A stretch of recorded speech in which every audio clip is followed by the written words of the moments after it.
السلام علیکم ورحمۃ اللہ وبرکاتہ۔ اعوذ باللہ من الشیطان الرجیم، بسم اللہ الرحمن الرحیم۔ الحمد للہ والصلاة والسلام علی رسول اللہ وآلہ آل اللہ، واللعنۃ الدائمۃ علی اعدائہم اعداء اللہ، من یوم عداوتہم الی یوم لقاء اللہ۔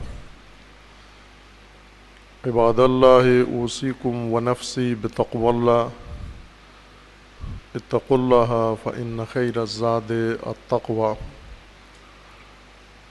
بندگان خدا، آپ سب کو اور اپنے نفس کو تقوی الہی کی وصیت کرتا ہوں و دعوت دیتا ہوں۔ خداوند تبارک و تعالی نے انسان کی نجات کا ذریعہ تقوی قرار دیا ہے، با تقوی زندگی اور با تقوی طرز زندگی۔ تقوی دراصل زندگی کے طرز کا نام ہے، انداز کا نام ہے۔ ہر آدمی کسی انداز سے زندگی بسر کر رہا ہے، لیکن مومنین کے لیے فقط ایک انداز اللہ تعالیٰ نے مقرر کیا ہے اور پسند کیا ہے، اور وہ با تقوی زندگی ہے۔ تقوی کے لیے اللہ تعالیٰ نے جہاں تاکید فرمائی ہے اور مقام متقین ذکر فرمایا ہے، وہاں تقوی کے حصول کا موقع بھی انسان کو عطا کیا ہے۔ تقوی کے مواقع میں سے جہاں پر انسان کو سہولت سے تقوی کا مقام نصیب ہوتا ہے، حاصل ہوتا ہے، اور ایک فرصت میسر آتی ہے، موقع ملتا ہے، غنیمت ماہ مبارک رمضان ہے۔ یہ فرصت جو خداوند تبارک و تعالی بارہا و بارہا مومنین کو عطا فرماتا ہے تاکہ اپنی زندگی کی نجات کا ذریعہ و وسیلہ حاصل کر لیں، یعنی تقوی۔ ماہ مبارک رمضان درپیش ہے، شعبان معظم کی آخری فرصتیں و لحظات ہمارے پاس باقی ہیں، اور وہ ماہ عظیم، شہر اللہ الاکبر، شہر عظیم اللہ تعالیٰ کی جانب سے وہ درپیش ہے۔ رسول اللہ صلی اللہ علیہ وآلہ وسلم نے ایک اسی طرح کے موقع پر، جب رمضان المبارک قریب تھا، وہ شعبان معظم اپنے اختتام پر تھا، اس وقت مومنین کے سامنے، لوگوں کے سامنے ایک مفصل خطبہ بیان فرمایا جو خطبہ شعبانیہ کے نام سے معروف ہے۔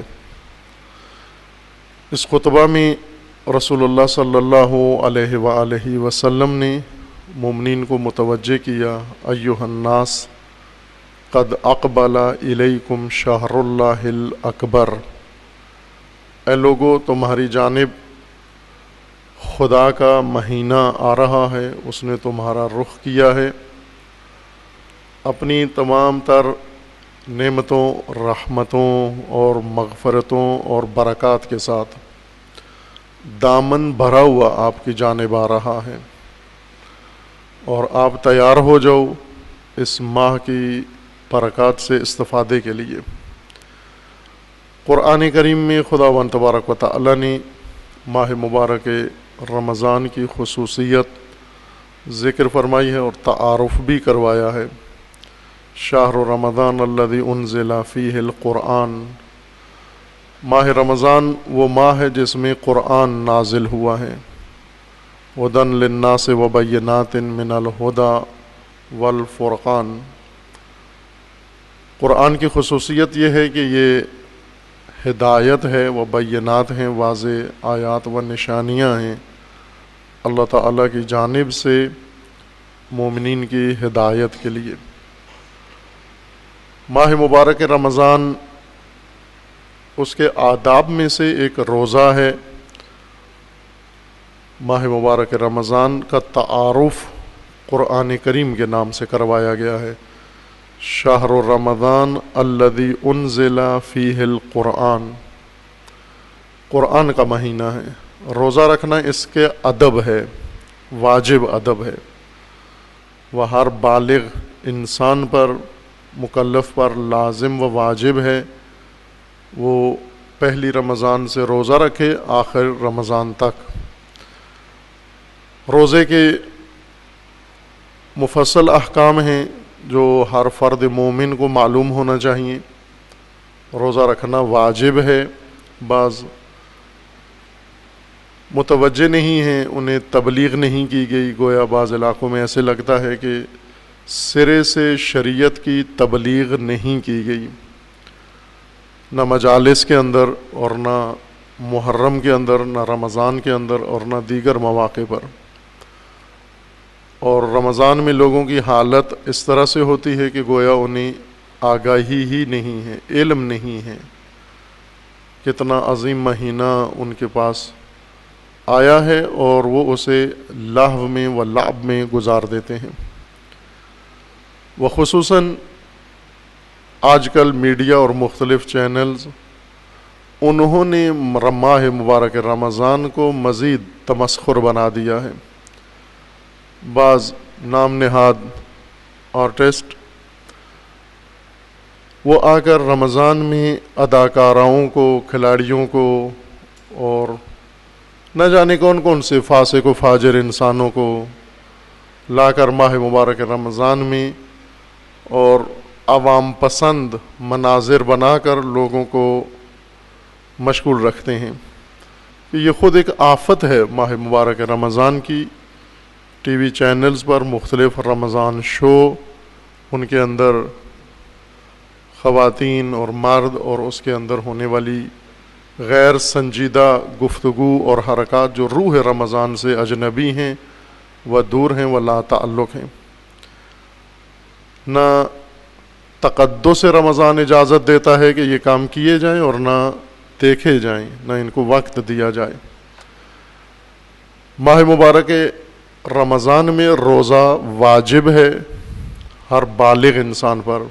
بالغ ہونے کی عمر شروع ہوتی ہے مرد کے لیے 15 سال، قمری 15 سال، چاند کے لحاظ سے جب وہ 15 سال کا ہو جائے، اور چاند کے لحاظ سے 15 سال ہونے کا پیمانہ یہ ہے کہ جب آپ عیسوی تاریخ یا تقویم کے مطابق 13.5 یا 14 سال کے ہو جائیں، اس وقت آپ قمری لحاظ سے 15 سال کے ہیں، 15 سال مکمل ہیں۔ یعنی جنوری فروری کے لحاظ سے جس شخص کی عمر 14 سال ہو گئی ہے، یہ اپنے آپ کو قمری لحاظ سے پورے 15 سال کا سمجھے لڑکا، اور اس پر روزہ واجب ہے۔ بچیوں پر، لڑکیوں پر 9 سال کی عمر میں واجب ہے، یعنی جب وہ 8.5 سال یا 8.25 سال کی ہوتی ہیں عیسوی سال کے مطابق، وہ قمری لحاظ سے 9 سال کی ہوتی ہیں، اور 9 سال کی بچی پر روزہ واجب ہے جیسے نماز واجب ہے۔ ترک کرنا اس کا روزہ و نماز گناہ ہے، معصیت ہے۔ اس سے پہلے نماز و روزہ ترک کرنا گناہ نہیں ہے بچے کے لیے، اگرچہ والدین کے لیے حکم ہے بلوغ سے پہلے بچوں کو عبادات سکھائیں اور عادی بنائیں۔ ایک مورد جہاں پر بچوں کی تنبیہ جائز ہے کہ انہیں آپ سزا دے کر بھی مائل کریں، وہ نماز ہے، وہ عبادات ہیں، چونکہ خود سے ممکن ہے بچپنے کی وجہ سے، بچگانہ سن کی وجہ سے متوجہ نہ ہوں۔ باہر کیف اگر گھر کا ماحول دینی ماحول ہو، عبادی ماحول ہو، اس کی ضرورت نہیں پڑتی۔ بچے بلوغ سے پہلے ہی شوقیہ طور پر عبادت میں لگ جاتے ہیں، بڑوں کو دیکھتے ہیں، جب ماں باپ کو دیکھتے ہیں۔ لیکن جس گھر میں خدا نخواستہ ماں باپ متوجہ نہ ہوں اور وہی دین سے دور ہوں، وہاں بچے بھی محروم رہ جاتے ہیں اپنے ماں باپ کی وجہ سے، ان کی دین سے دوری کی بنا پر۔ بعض ممکن ہے یہ کہتے ہوں کہ یہ بچے چھوٹے ہیں، ابھی ان کی عمر نہیں ہے روزہ رکھنے کی، بھلے اگر عسر و حرج آ جائے، ممکن نہ ہو روزہ رکھنا، بیماری و ہلاکت کا خطرہ ہو، بے ہوشی کا خطرہ ہو، بھلے اس وقت افطار کر سکتے ہیں لیکن اس کی قضا کرنا پڑے گی پھر آپ کو. لیکن سخت ہوتا ہے، روزے کا معنی ہی سختی ہے، بھوک کی سختی، پیاس کی سختی. اور روزہ اس کا مطلب یہ تو نہیں کہ روزہ رکھنے سے انسان کو اور زیادہ سہولت ملتی ہے، اور جب بالکل آسان ہو جائے روزہ رکھنا اس وقت انسان روزہ رکھے. خصوصاً ماہ جون کا روزہ جیسے ابھی آ رہا ہے، سخت ہے، گرمی کا روزہ اس کے اندر سختی ہے، اور یہ سختی ہی تھوڑی سی برداشت کرنا ہمارے لیے لازم قرار دیا گیا ہے. اس کے اندر بڑی حکمت ہے. روزے کا مقصد تقویٰ ہے. یا ایھا الذین آمنوا کتب علیکم الصیام کما کتب علی الذین من قبلکم لعلکم تتقون. تقویٰ کے حصول کا ذریعہ روزہ ہے. روزے مختلف اقسام کے ہیں. واجب روزے جن میں اہم ترین یہی ماہ مبارک رمضان کے واجب روزے ہیں. مستحب بھی ہیں، صاحبان توفیق وہ مستحب روزے بھی رکھتے ہیں. والدین کے قضا روزے ہیں، اپنے قضا روزے ہیں، نظر و عہد کا روزہ ہے، یہ واجب روزے ہیں. ماہ مبارک رمضان کا روزہ واجب ہے. احکام اس کے تفصیل سے جاننا ضروری ہے. تمام مومنین ایک دورہ پورا پڑھیں، کورس کریں احکام ماہ مبارک رمضان کا، روزے کا و دیگر. روزہ تقویٰ کے لیے ہے، روزہ جسمانی فٹنس کے لیے نہیں ہے. بعض روزے کا شوق دلاتے ہیں، جس طرح ٹی وی چینلز کے اوپر فلمی ایکٹرز کو لے کر آتے ہیں اور وہ فاسق و فاجر و بے حیا لوگ آ کر ماہ رمضان میں دوپٹے اوڑھ کے مثلا تقدس کی باتیں شروع کر دیتے ہیں، اور مومنین متدینین روزہ دار بیٹھ کر ان سے استفادہ کر رہے ہوتے ہیں. ایک اور کام ٹی وی چینلز پر زیادہ ہوتا ہے، اور وہ ایسے روشن فکر معاب لوگ یا ڈاکٹرز یا دوسرے افراد کو لے کر آتے ہیں جو روزے کے طبی فائدے ذکر کرتے ہیں کہ روزے سے شوگر بیلنس ہو جاتی ہے، روزے سے بلڈ پریشر ٹھیک ہو جاتا ہے، روزے سے جسم کی چربی متوازن ہو جاتی ہے. نہ، روزہ اسلام کا سلمنگ پروگرام نہیں ہے. روزہ عبادت ہے تقوی الہی کے لیے. پیاس لگے گی آپ کو، ٹھیک ٹھاک پیاس لگے گی، بھوک بھی لگے گی، خستگی بھی ہوگی، اور ناتوانی بھی جسم میں آئے گی، اور یہی ضروری ہے آنا. کیوں ضروری ہے یہ سب کچھ؟ ایک تو آپ روزہ رکھتے ہیں، فاقہ کرتے ہیں، کچھ نہیں کھاتے، اللہ کی خاطر نیت کرتے ہیں، للہ، فقط خدا کے لیے میں روزہ رکھ رہا ہوں. اور اسی نیت و ارادے سے جب آپ حلال کی چیز کھانا ترک کرتے ہیں، اپنی قوت ارادی بڑھاتے ہیں. تقوی کے حصول کے لیے قوت ارادی ہونا لازمی ہے. ہر متقی با ارادہ انسان ہوتا ہے، کمزور ارادے والا متقی نہیں ہو سکتا. اس کے لیے تقوی بہت مشکل ہے اختیار کرنا. جس کا ارادہ مضبوط نہ ہو، ڈھیلے ارادے والا، کچے ارادے والا، جس کی ہر چیز دیکھ کر رال ٹپک آتی ہے، یہ انسان با تقوی نہیں ہو سکتا. یہ مشکل ہے اس کے لیے. روزہ ارادہ انسان کو مضبوط کرتا ہے. پیاس ہے، آپ بند کمرے میں بیٹھے ہیں، ٹھنڈا پانی موجود ہے، اور آپ نے ارادہ کیا میں نے نہیں پینا. ایک طرف سے شدت ہے اور آپ کا ارادہ ہے. یہ ارادے کا غلبہ انسان کے اندر تقوی پیدا کرتا ہے. یا کہیں کہ تقوی کا ایک اہم رکن ارادے کی تقویت ہے، ارادے کی مضبوطی ہے. روزے کا دوسرا اثر اور تقوی کے حصول کا ایک اور پہلو عادتوں سے نجات ہے. انسان اسیر ہے عادتوں کا. ہم سب اسیر ہیں عادتوں کے. عادت کے تحت زندگی بسر کرتے ہیں، عادت کے تحت کھاتے ہیں، عادت کے تحت پیتے ہیں. آپ مفید چیزیں نہیں پیتے، عادت ہے جن چیزوں کے پینے کی وہ پیتے ہیں. اور لذت اور عادت انہوں نے ہماری زندگی کا منشور بنایا ہوا ہے. عادت کیا ہے، وہ لذت کس کے اندر ہے، لیکن فائدہ اور نتیجتاً اپنی صحت یا تقوی اس کو مد نظر نہیں رکھتے ہم۔ عادتیں انسان کو کمزور کر دیتی ہیں، ضعیف کر دیتی ہیں، عادتیں انسان سے اختیار چھین لیتی ہیں۔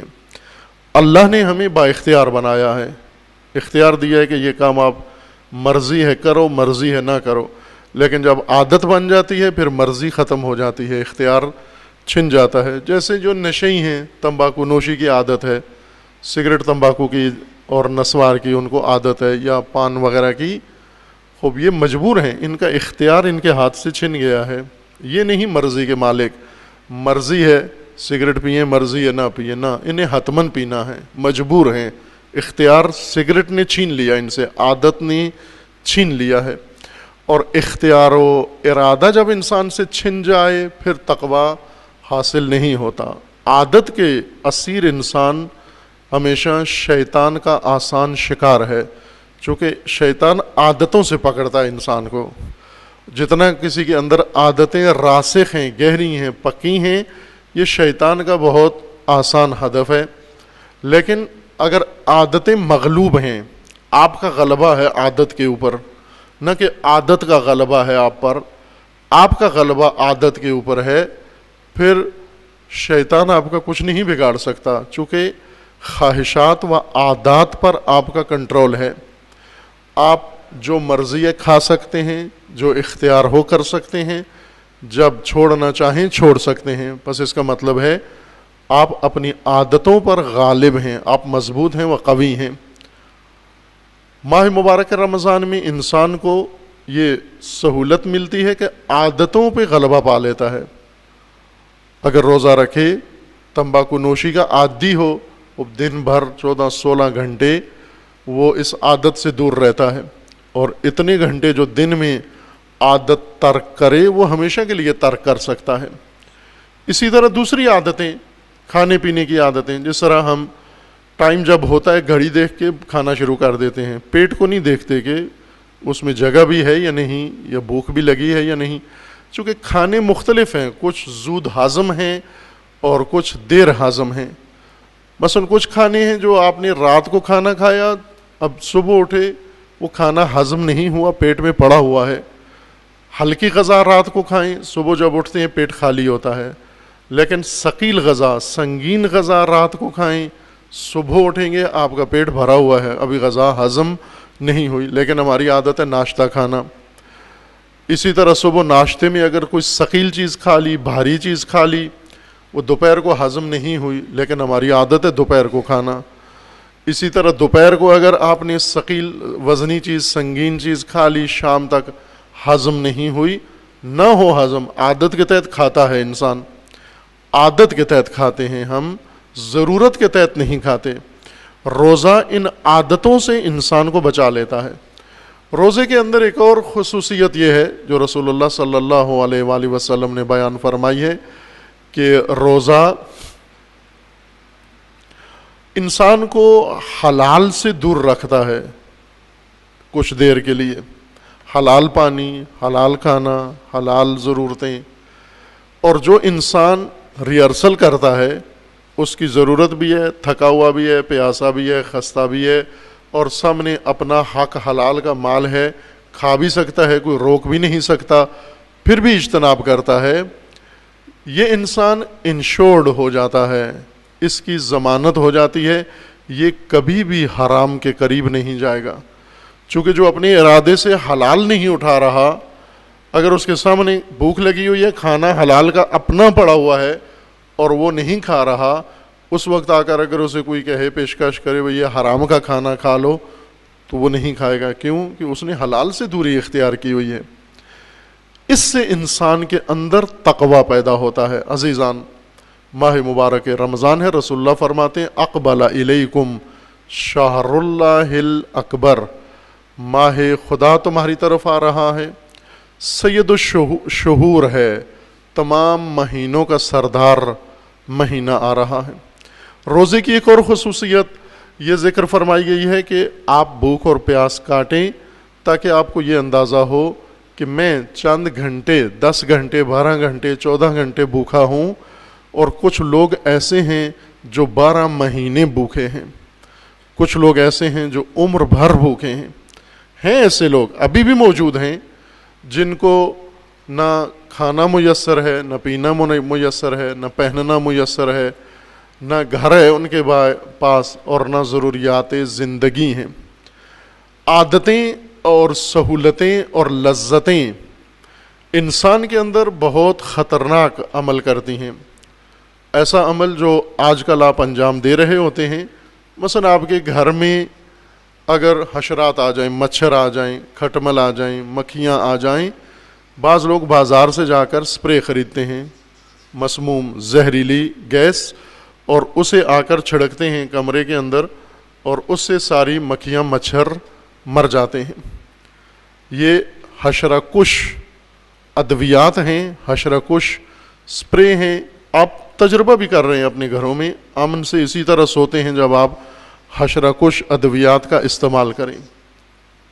حشرہ کش ادویات کا استعمال کرتے ہیں آپ، یہی کام جو کمرے میں مچھروں کے لیے یہ زہریلی گیس انجام دیتی ہے، انسان کے وجود میں لذتیں، سہولتیں اور عادتیں یہی کام کرتی ہیں۔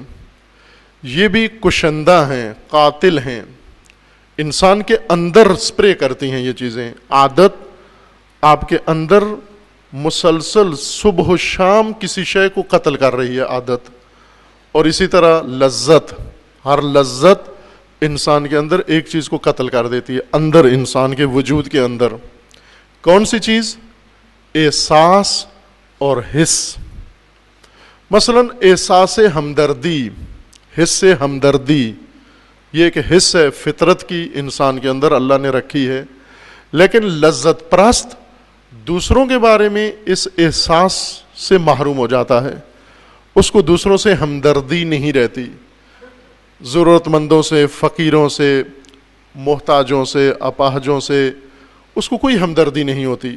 اور آپ دیکھ بھی رہے ہوں گے آپ کے اڑوس پڑوس میں، آپ کے قرب و جوار میں، اور خدا نخواستہ خاندان میں بھی ایسے افراد موجود ہوں گے جن کے سامنے یتیم رہتے ہیں، اسے کوئی پرواہ نہیں ہے، خوب رہتے ہیں تو رہیں، میں تو کھا پی رہا ہوں۔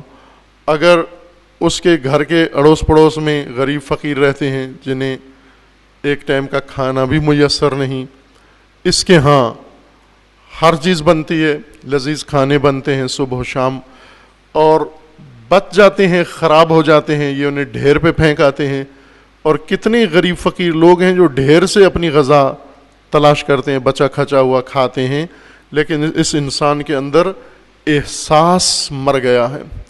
یہ احساس جس طرح حشرہ کش زہریلی ادویات حشرات کو مار دیتی ہیں، انسان لذت پرست انسان کی حصیں مر جاتی ہیں، احساس مر جاتا ہے اس کے اندر۔ عادتیں اس لیے بری ہیں، انسان کا احساس مار دیتی ہیں۔ مثلا انسان کو اگر زیادہ کھانے کی عادت ہے، زیادہ کھانا اور ہمیشہ بھرے ہوئے پیٹ کے ساتھ رہنا انسان کے اندر بہت ساری حصوں کو قتل کر دیتا ہے۔ ایک حص جو مار دیتا ہے مثلا حافظہ، یہ بھی ایک حص ہے آپ کے اندر، ایک صلاحیت ہے، زیادہ کھانے سے حافظہ کمزور ہو جاتا ہے، زیادہ کھانے سے انسان کی ذہانت ختم ہو جاتی ہے، انسان انٹیلیجنٹ نہیں رہتا، غبی ہو جاتا ہے، معمولی باتیں نہیں سمجھتا۔ جس طرح بعض ہیں ان کو کوئی معمولی بات سمجھا ہو انہیں نہیں سمجھ میں آتی، مثلا اسے کہو دروازہ بند کر دو، اسے نہیں سمجھ میں آتی، اسے کہو پردہ آگے کر دو، اسے سمجھ میں نہیں آتی، غبی ہو جاتا ہے۔ کیوں؟ چونکہ ذہانت ختم ہو گئی ہے، ہوش ختم ہو گئی ہے۔ کس چیز نے ہوش ختم کی ہے؟ ایک پیٹ بھرا ہوا رہنا، دائماً پیٹ بھرا ہوا ہو انسان کا۔ ایک روایت میں، بلکہ کئی روایات میں، رسول اللہ صلی اللہ علیہ وآلہ وسلم سے یہ روایت مروی ہے وائمہ اطہار سے، کہ خداوند تبارک و تعالیٰ کو جو چیزیں ناپسند ہیں ان میں سب سے زیادہ ناپسند دائماً ہمیشہ بھرا ہوا پیٹ ہے، ہمیشہ سیراب، ہر 2 گھنٹے بعد، ہر 4 گھنٹے بعد جا کے کھا کے ہمیشہ فل رہتا ہے، یہ خدا کو سخت ناپسند ہے۔ سب سے بری چیز یہ بطانت ہے۔ علی علیہ السلام فرماتے ہیں لا تجتمع الفطانۃ مع البطانہ، ذہانت اور پیٹ بھر کے کھانا یہ دونوں اکٹھے نہیں رہ سکتے۔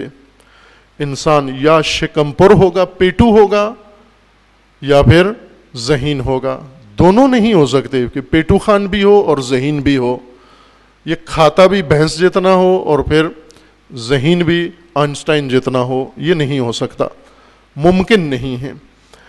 انسان کی حصیں بیدار کرنے کے لیے کچھ چیزیں انسان کو چھوڑنا پڑتی ہیں، جس طرح ہسپتالوں میں جا کر آپ دیکھیں ڈاکٹر کچھ چیزیں چھڑوا دیتے ہیں انسان سے کہ یہ چیز چھوڑو تاکہ دوسری چیز جاگ جائے تمہاری، دوسری حص بیدار ہو جائے تمہاری۔ روزے کا ایک فلسفہ و مقصد یہ ہے کہ مری ہوئی حصیں و احساس انسان کے اندر بیدار ہو جائے۔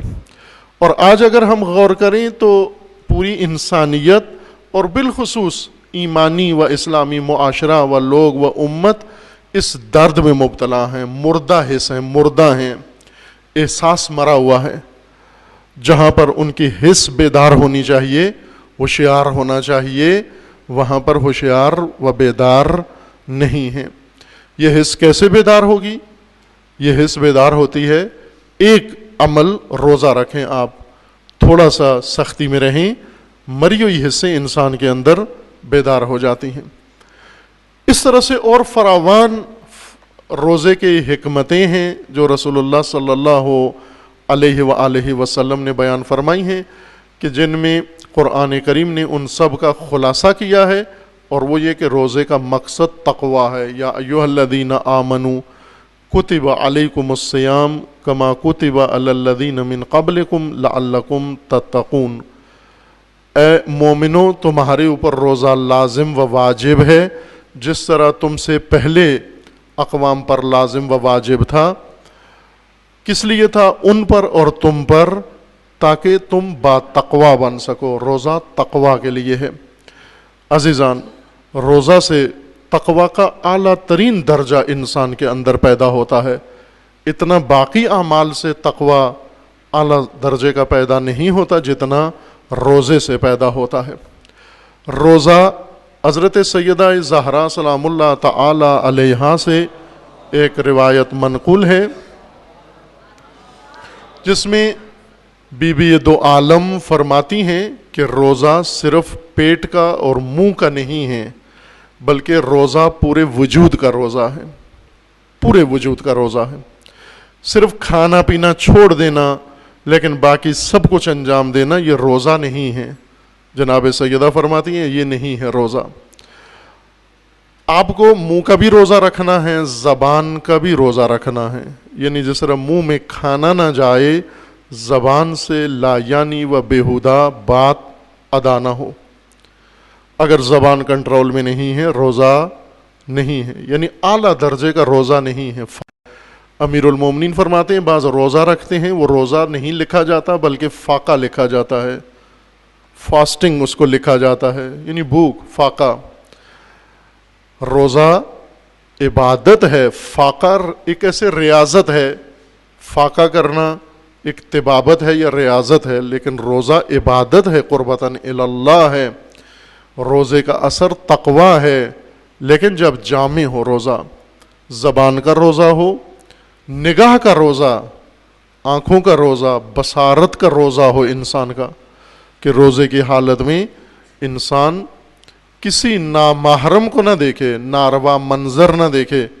بعض ہیں یہ روزہ رکھ کے روزے کے لیے اسپیشل تیاریاں کرتے ہیں، رسومات ہیں روزے کی خاص، افطار و سحر کی، اور سامان خرید لیتے ہیں۔ ابھی سارا راشن مہنگا ہو جائے گا روزے کے قریب قریب، منڈیوں سے لوگ بھرپور ٹوٹ پڑیں گے اور ذخیرہ کرنا شروع کر دیں گے، اور روزے میں خرچہ زیادہ شروع کر دیتے ہیں، جبکہ روزے میں خرچ کم ہو جانا چاہیے، چونکہ ایک ٹائم کا کھانا نہیں پکتا، لیکن خرچہ ہر خاندان کا کئی گنا زیادہ ہو جاتا ہے، اس لیے کہ روزے کی رسومات پہ زیادہ خرچ کرتے ہیں۔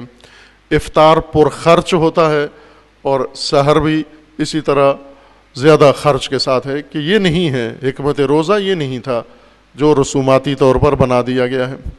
ایک تیاری بعض روزے کے لیے یہ کرتے ہیں، یہ روزہ ہے ٹائم پاس کرنے کے لیے فلمیں لے آتے ہیں کہ ہم نے فلمیں دیکھنی ہیں، وہ گھر کے اندر بیٹھ کے اے سی روم میں ٹائم پاس کرنے کے لیے دن رات فلمیں دیکھتے ہیں. ماہ قرآن میں، ماہ تقوی میں روزے کا ٹائم پاس کرنے کے لیے C D, cassette, internet channel, T V, اور خوب یہ روزہ نہیں ہے. جناب سیدہ فرماتی ہیں آنکھ کا روزہ ضروری ہے، بصارت کا روزہ ضروری ہے، بصر کا روزہ ضروری ہے.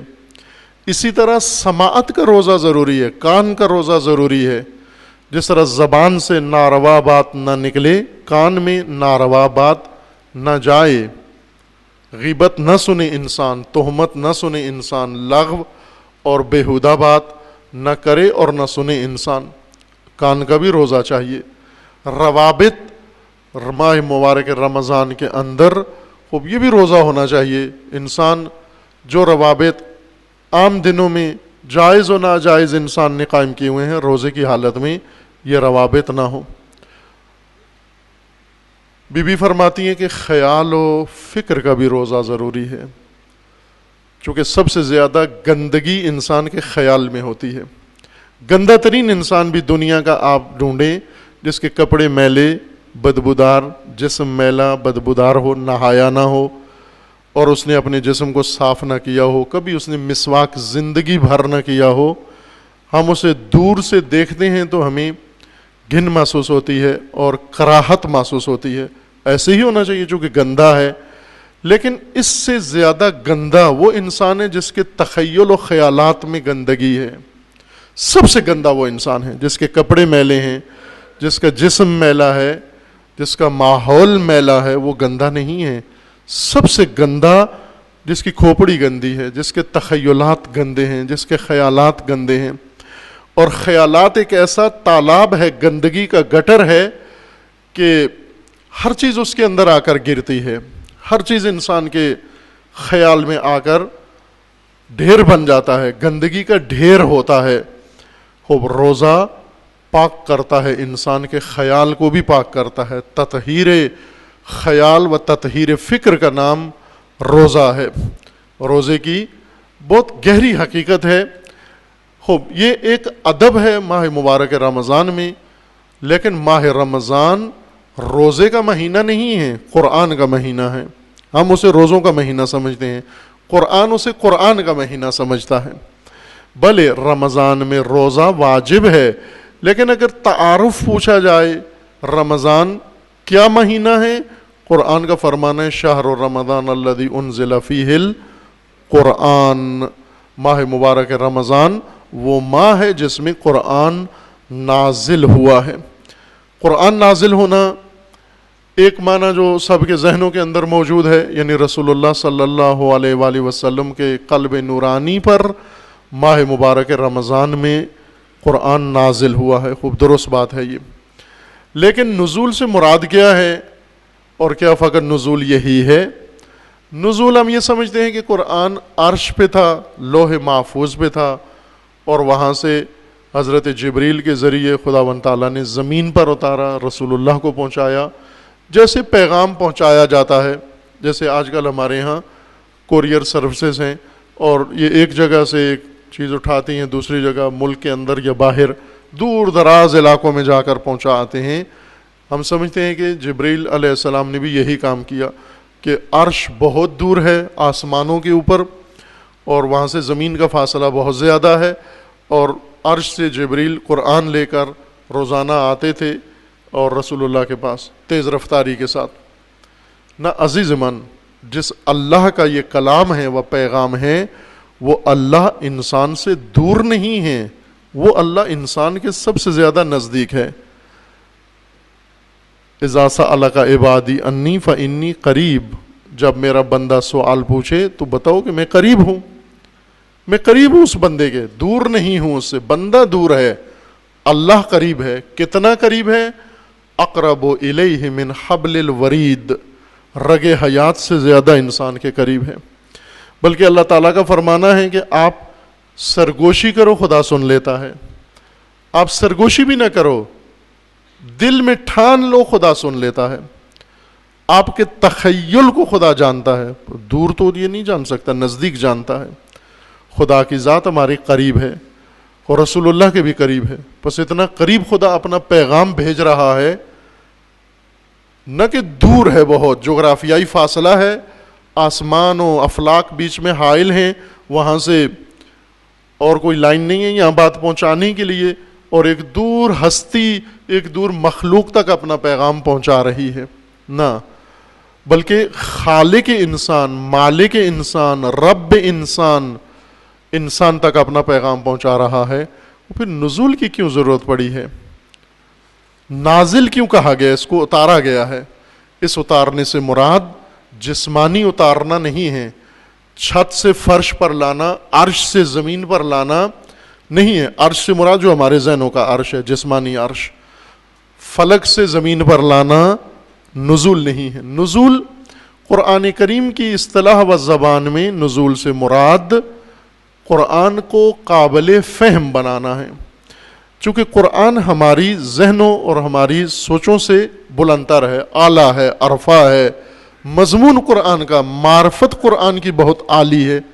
ابھی تجربہ کر لیں، ابھی قرآن کی بات ہوتی ہے اوپر سے گزر جاتی ہے، کیونکہ ذہن تیار نہیں ہے. خوب قرآن کو آسان بنایا گیا ہے. اللہ تعالیٰ کا فرمانا ہے لقد یسرنا القرآن، ہم نے قرآن تمہارے لیے آسان بنایا ہے. میں اکثر اس مناسبت سے کہتا ہوں کہ اللہ نے قرآن آسان بنایا ہے، اور بعض مفسرین نے قرآن کو دوبارہ مشکل بنایا ہے. اللہ نے ملکوت سے ادھر بھیجا ہے، انہوں نے دوبارہ اس کو ملکوت میں ریٹرن کر دیا ہے کہ یہ ہماری فہم سے بالا ہے. نہ، قرآن انسان کے لیے ہے، قابل فہم ہے اور آسان ہے. یسرنا القرآن، ہم نے قرآن آسان، یسار و یسر بنایا ہے، تمہارے لیے آسان کیا ہے.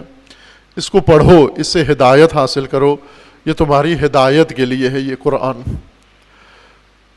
نزول کا مطلب تمہارے لیے قابل فہم بنایا ہے، انسانی زبان میں، رائج زبان میں، لفظی زبان میں اسے تبدیل کیا ہے تاکہ آپ سمجھ سکیں. اس متعلق گفتگو کافی ہے. آداب فہم قرآن میں شناخت قرآن جو کتابیں چھپ چکی ہیں وہاں رجوع کر سکتے ہیں آپ عزیزان. اس مطلب کا تفصیلی بیان وہاں پر موجود ہے. لیکن سمجھانے کے لیے اور خصوصاً موجودہ نسل کے لیے آسان ہے یہ مطالب سمجھنا. آپ آج کل جو ڈیجیٹل مشینیں اور وسائل استعمال کرتے ہیں، ان کو اگر سمجھ جائیں آپ تو بڑی آسانی سے یہ بات سمجھ میں آ جائے گی. اس کو مثال کے لیے پیش کرتے ہیں.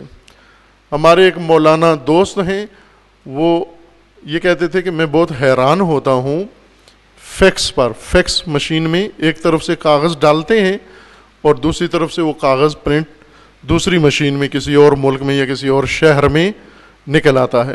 ایک مشین یہاں رکھی ہوئی ہے، ایک مشین فرض کریں کراچی میں ہے، یہاں پر آپ فیکس مشین میں کاغذ ڈالتے ہیں پیپر، اور ہو بہو یہی پیپر کراچی والی مشین سے باہر آ جاتا ہے. وہ حیران تھے کہ یہ ان تاروں کے اندر، چھوٹی چھوٹی تاروں کے اندر یہ کاغذ جاتا کیسے ہے، اور پھر صاف ستھرا وہاں سے استری کیا ہوا وہاں سے کیسے نکل آتا ہے. یہ مجھے میری سمجھ سے بالا ہے. خوب ظاہر ہے مولانا عموماً ایسے ماحول میں رہتے ہیں جہاں پر یہ چیزیں ان کی سمجھ سے بالا ہیں. جس طرح ڈیجیٹل لوگوں سے دین سمجھ سے بالا ہے، مولانا لوگوں کی سمجھ سے یہ ڈیجیٹل دنیا بالا ہے. اتنی بالا نہیں ہے، آسان ہے. خوب آسان کیا ہے؟ وہ یہ ہے کہ جس مشین میں آپ کاغذ ڈالتے ہیں یہ مشین اس کاغذ کو نگلتی نہیں ہے، یہ مشین اس کاغذ کو پڑھتی ہے، پڑھ کر اس کا فارمیٹ تبدیل کرتی ہے. یہ اور زبان میں اور شکل میں ہوتا ہے، اس کو اور زبان میں بدل دیتی ہے. ٹیلی فون بھی ایسا ہی ہے. فون کی مثال، موبائل فون آج ہر ایک کے پاس موجود ہیں. دوسرے فون ہوں، لینڈ لائن ہوں یا دوسرے ہوں، یہ سارے لینڈ لائن والے یہ سارے ایک ہی ٹیکنالوجی کے تحت ہیں. آپ فون میں بات کرتے ہیں، آواز پھونکتے ہیں، ڈالتے ہیں اس کے اندر. اب یہ آواز آپ کی، یہ الفاظ آپ کے، آپ کہتے ہیں کیا حال ہے، السلام علیکم، تو ہم یہ سمجھتے ہیں کہ یہ السلام علیکم ابھی ہوا میں تیرتا ہوا جا رہا ہے، السلام علیکم. اور جا کر اس کے موبائل میں پہنچ رہا ہے. ایسے نہیں ہوتا، بلکہ آپ آواز ڈالتے ہیں اس مائک کے اندر، فون کے مائک کے اندر.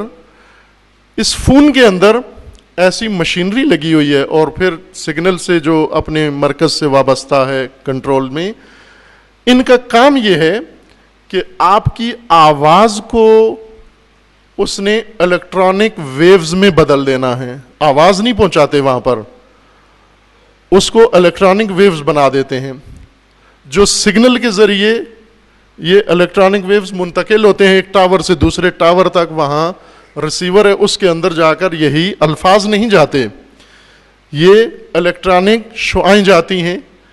اور وہاں دوسری مشینری ہے جس کا کام یہ ہے کہ ان شعاؤں کو، الیکٹرانک شعاؤں کو دوبارہ آواز بنانا.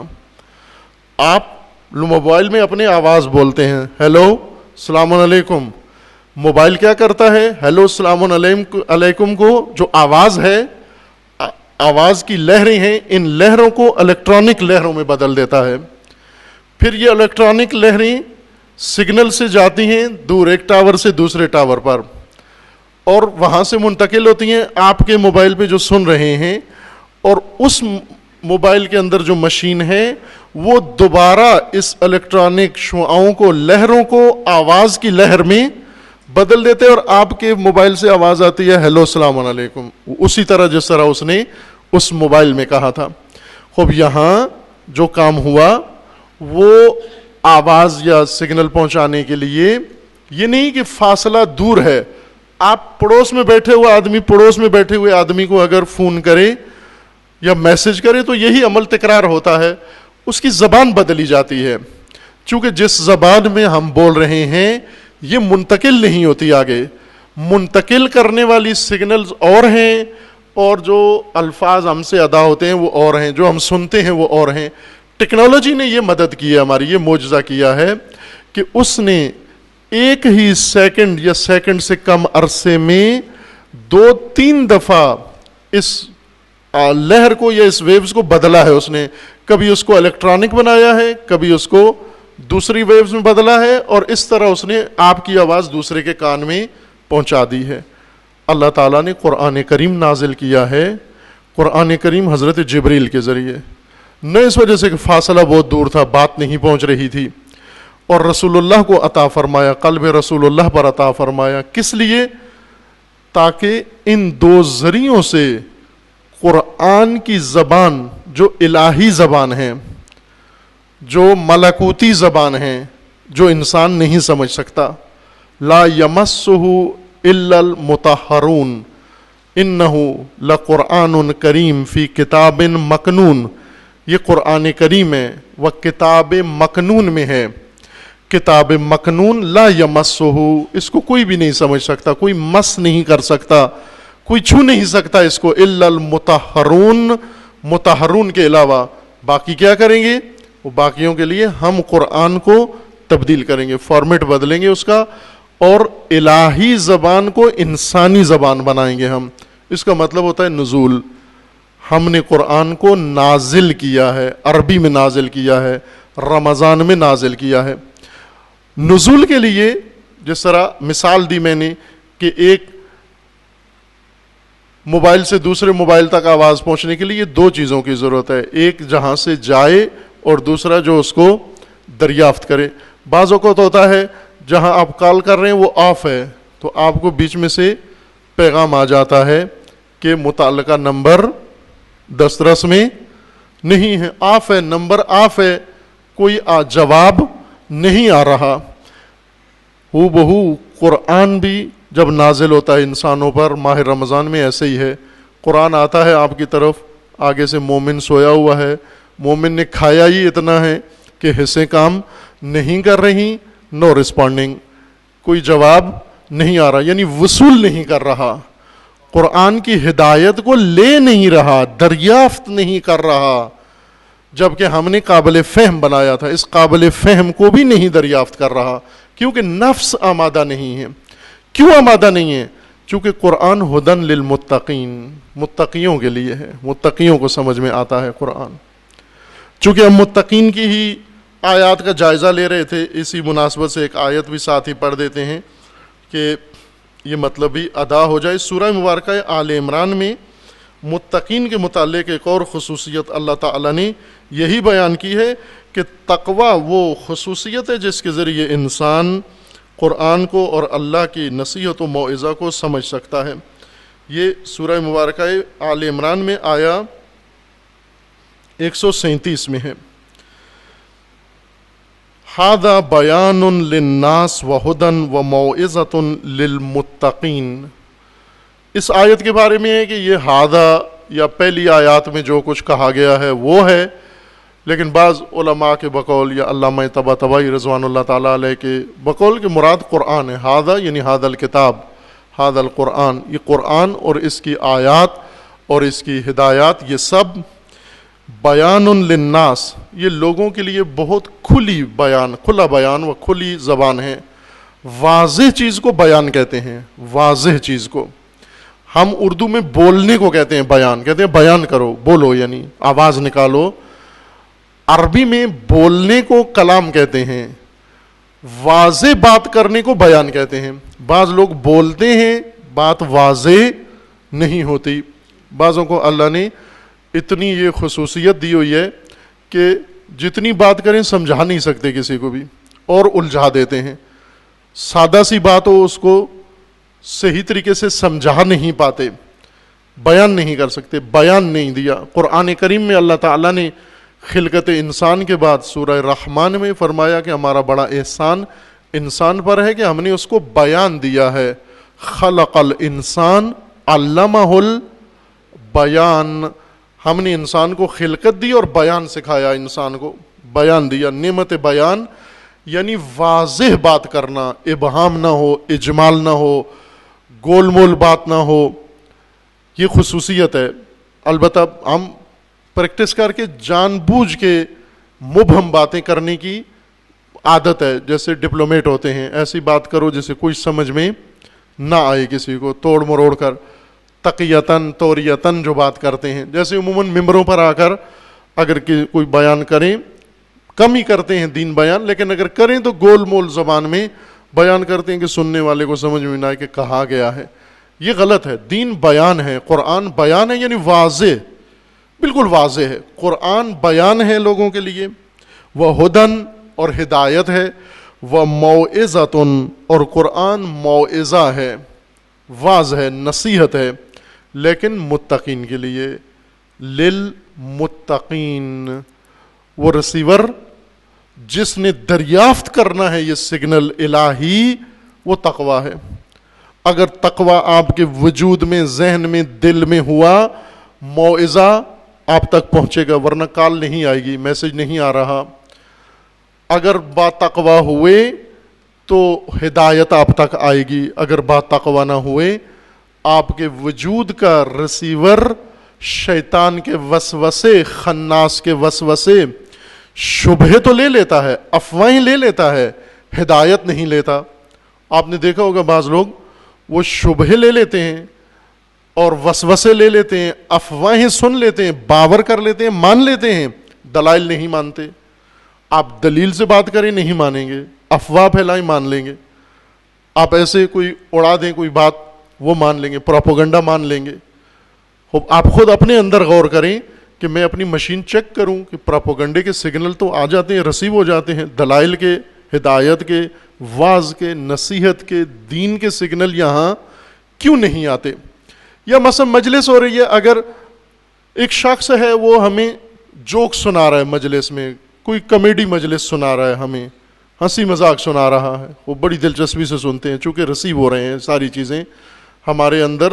لیکن اگر وہ سنجیدہ گفتگو کر دے، قرآنی گفتگو کرے، نہج البلاغہ کے خطبے بیان کرے، کوئی اور ہدایت کی بات کرے، بوریت شروع ہو جاتی ہے، نو رسپونڈنگ۔ اس کا مطلب ہے کہ اندر تقویٰ نہیں ہے۔ اگر تقویٰ نہ ہو مشکل ہوتی ہے۔ جیسے وعدہ دیا ہوا ہے آپ کو، انشاءاللہ پڑھیں گے ہم خطبۃ المتقین امیر المومنین علیہ السلام کا، جو آپ نے ایک شخص کے لیے بیان کیا۔ اس نے حضرت سے تقاضا کیا کہ مجھے تقویٰ بیان کریں، حضرت نے اسے تقویٰ میں 2 لفظوں میں سمجھایا، تو کہنے لگا یہ کافی نہیں، اور بیان فرمائیں۔ 2 لفظ اور بیان فرمائے، کہنے لگا یہ بھی کافی نہیں ہے، اور مزید بیان فرمائیں۔ اس کے بعد حضرت نے بڑی تفصیل سے خطبہ ذکر کیا، اور وہ اس طرح اس نے دریافت کیا، وہ ریسیور اتنا قوی تھا تقوی اس کے اندر کہ وہ خطبہ سن کر چیخ نکلی اور گر گیا زمین پر، وہیں مر گیا وہ۔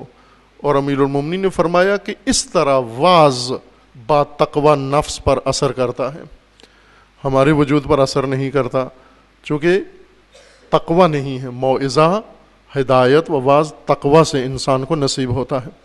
عزیزان، ماہ مبارک رمضان بہت غنیمت فرصت ہے، وہ بارہا ہماری زندگی میں تکرار ہوا ہے، ہمیں بار بار یہ موقع ملا ہے، لیکن ہم نے اس کو صرف رسومات میں گزار دیا ہے۔ رسوماتی ہیں، افطار و سحر کی رسومات میں یا دیگر رسومات میں طے کر دیتے ہیں، نہ، دو کام ہیں، ایک قرآن کا مہینہ ہے، فہم قرآن کا، اور قرآن کے ساتھ معشور رہیں، آپ قرآن کو سمجھیں ماہ مبارک رمضان میں اور اہتمام کریں، محافل، مجالس، فرصتیں، اوقات سارے قرآن فہمی کے لیے ہوں۔ اور روزہ ادب ہے و واجب، قرآن کریم آسانی سے سمجھ میں آتا ہے اگر انسان روزہ سے ہو۔ روزہ سختی ہے اس کے اندر، خصوصاً گرمی کا روزہ، اور یہ سختی ہی انسان کے اندر مری ہوئی حصیں بیدار کرتی ہے، چونکہ تھوڑی دیر کے لیے وقتی سختی ہے جو بہت گوارا طریقے سے ختم ہو جائے گی، یہ سختی افطار ہو جائے گا اور پھر انسان راحت ہو جاتا ہے۔ انشاءاللہ سب مومنین کوشش کریں اپنے گھروں کے اندر بچوں کو، جتنے بالغ بچے ہیں، وہ حتیٰ نابالغ لیکن بڑے جو 11-12 سال کے بچے ہیں، ان کو تشویق کریں، تلقین کریں کہ وہ روزہ رکھیں، ان کے روزے کا اجر ان کو بھی ملتا ہے، والدین کو بھی ملتا ہے۔ بالغ روزہ رکھے تو بالغ کو ملتا ہے اجر، لیکن جو بلوغ سے پہلے روزہ رکھے ماں باپ کے کہنے پر، اس کا اجر ماں باپ کو بھی ملتا ہے۔ اور بچوں کو ریہرسل کروائیں اور ان چیزوں سے اجتناب کریں جو شان روزہ نہیں ہیں، جیسا جناب سیدہ کے کلام نورانی میں ذکر کیا کہ بی بی فرماتی ہیں روزہ صرف پیٹ کا نہیں بلکہ زبان کا اور پورے وجود کا روزہ ہونا چاہیے، کہ خداوند تبارک و تعالی اس ماہ قرآن و ماہ صیام میں و ماہ تقوی میں و ماہ برکات و مغفرت میں، ماہ توبہ میں، خداوند تعالی ہم سب کو اپنی خالصانہ بندگی کی توفیق عطا فرمائے انشاءاللہ۔ اعوذ باللہ من الشیطان الرجیم، بسم اللہ الرحمن الرحیم، قل هو اللہ احد اللہ الصمد لم یلد ولم یولد ولم یکن لہ کفوا احد۔ باللہ من الشیطان الرجیم، بسم اللہ الرحمن الرحیم، الحمدللہ والصلاة والسلام علی رسول اللہ وآلہ آل اللہ، لا سیما علی امیر المؤمنین علی ابن ابی طالب علیہ الصلاۃ والسلام، محمد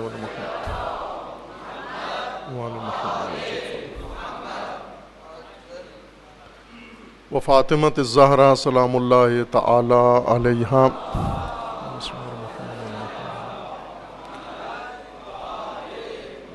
والحسن والحسین سیدی شباب اہل الجنہ وصبطی الرحمہ،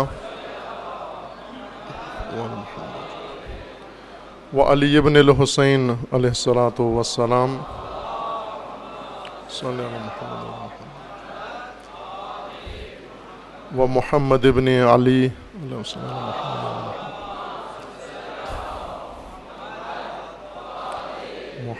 وجعفر ابن محمد،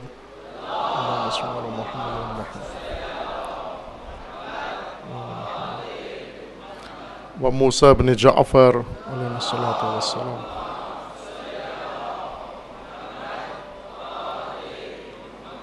وعلی ابن موسیٰ، اللہم صل علی محمد وعلی محمد،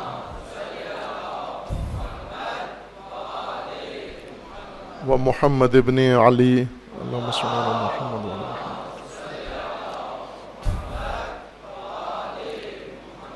وعلی ابن محمد، اللہم صل علی محمد وعلی محمد، والحسن ابن علی، اللہم صل علی محمد وعلی محمد،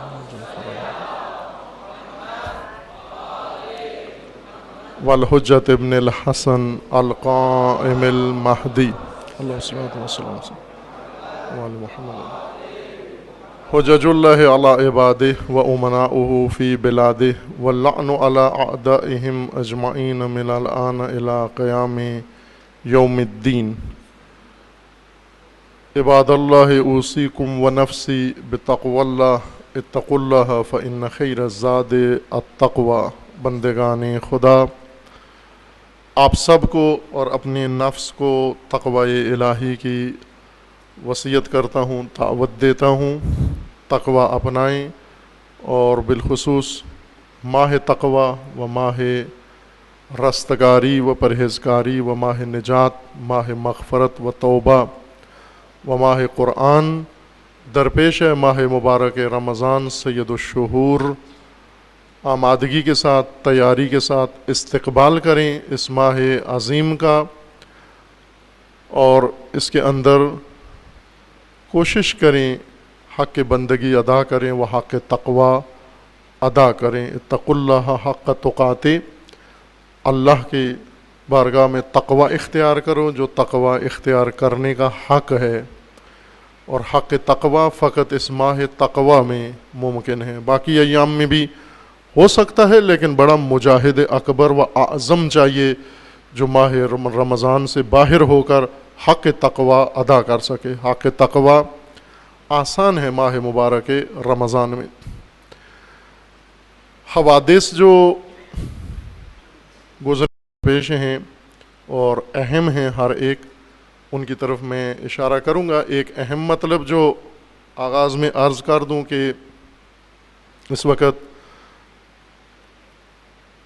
پاکستان یہ مملکت مومنین کی خطرات سے دوچار ہے، اندرونی اور بیرونی، اور جیسا بارہا کہا ہے کہ سب کی توجہ ان لوگوں کی طرف چلی جاتی ہے جو دہشت گرد ہیں یا جو دہشت گردی پھیلاتے ہیں، لیکن یہ توجہ نہیں جاتی کہ یہ جرثومے آئے کہاں سے ہیں، یہ بنایا کس نے ہے، یہ لایا کون ہے، کیوں لائے اس مملکت کے اندر۔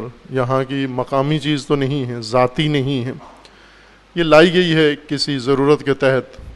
وقت کے سیاستدانوں نے، حکمرانوں نے، جلادوں نے یہ کام کیا منحوس احمقانہ، اور کیا بھی تشیع کے لیے تھا، تشیع کا خوف خطر محسوس کیا اور اس کو سرکوب کرنے کے لیے بعض مذہبی نادانوں اور بعض سیاسی نادانوں نے مل کر یہ حماقت شروع کی، اور پتہ نہیں تھا کہ زہریلا یہ پودا انہیں خود نقصان دے گا اور پورے ملک کے لیے۔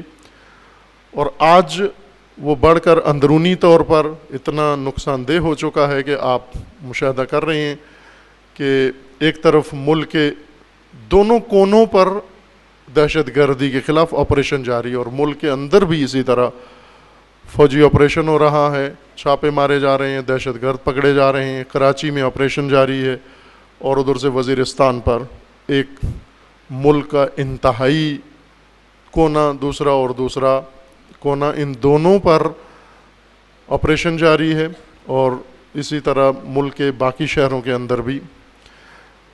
اس حماقت آمیز اسٹریٹجی نے جو احمق ترین انسانوں نے، خدا لعنت کرے ان پر، جنہوں نے یہ اسٹریٹجی پاکستان میں بنائی ہے اور پاکستان کو اس دن تک پہنچایا ہے، وہ زندہ ہوں یا مردہ ہوں، خدا انہیں لعنت کرے، اور تمام بے گناہوں کے خون کے جرم میں خدا انہیں واصل جہنم کرے انشاءاللہ۔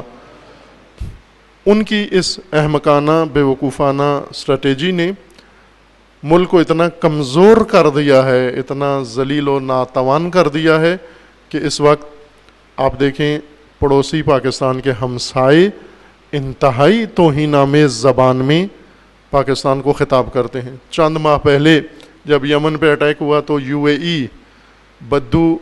ای کے بدو وزیر خارجہ نے پاکستان کو توہین آمیز الفاظ سے یاد کیا، اور انہوں نے معافیاں مانگی جا کر، اور آج پاکستان کے پڑوس سے یہ آوازیں آ رہی ہیں کہ وہ پاکستان پر حملے کریں گے اور اٹیک کریں گے، اور ملک کی فضا۔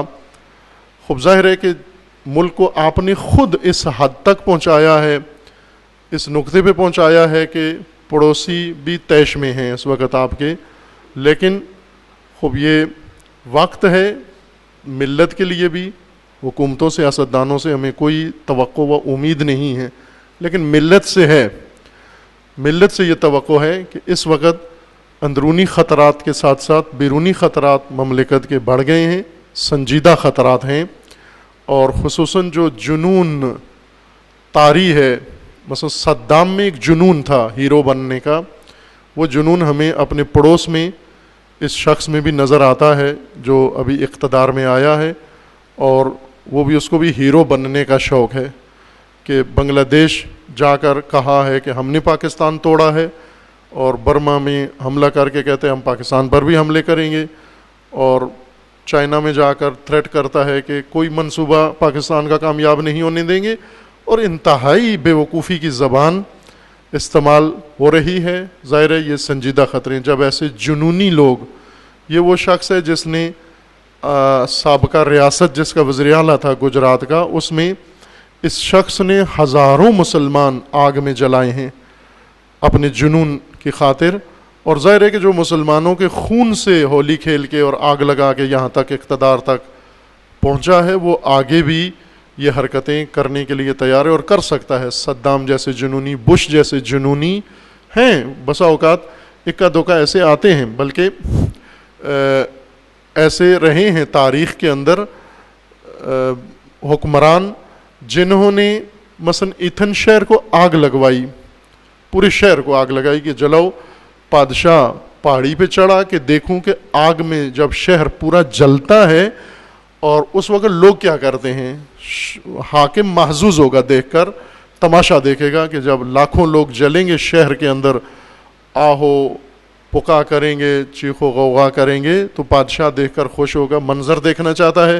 جب آگ لگتی ہے تو لوگ کیا کرتے ہیں، وہ بھی اس طرح کے جنونی کرتے ہیں یہ کام، جس طرح آپ کے معاصر زمانے میں ہوا. ایک احمق آیا بے وقوف ملک سلمان، پہلے والے بھی ایسے ہی تھے، لیکن آتے ہی اس نے اپنے ایک کہبہ باز بیٹے کو بنایا وزیر دفاع اور سب کچھ، اور آتے ہی اس نے یمن پر حکومت میں آتی پہلے ہفتے یمن پر چڑھائی کر دی. اس سے زیادہ احمق کوئی اور سیاستدان نہیں ہو سکتا جو حکومت میں آتے ہی اس طرح کی حماقتیں کرے، کہ آہستہ آہستہ وہ حماقت ان کو خود سمجھ میں آ رہی ہے کہ اب لینے کے دینے پڑیں گے.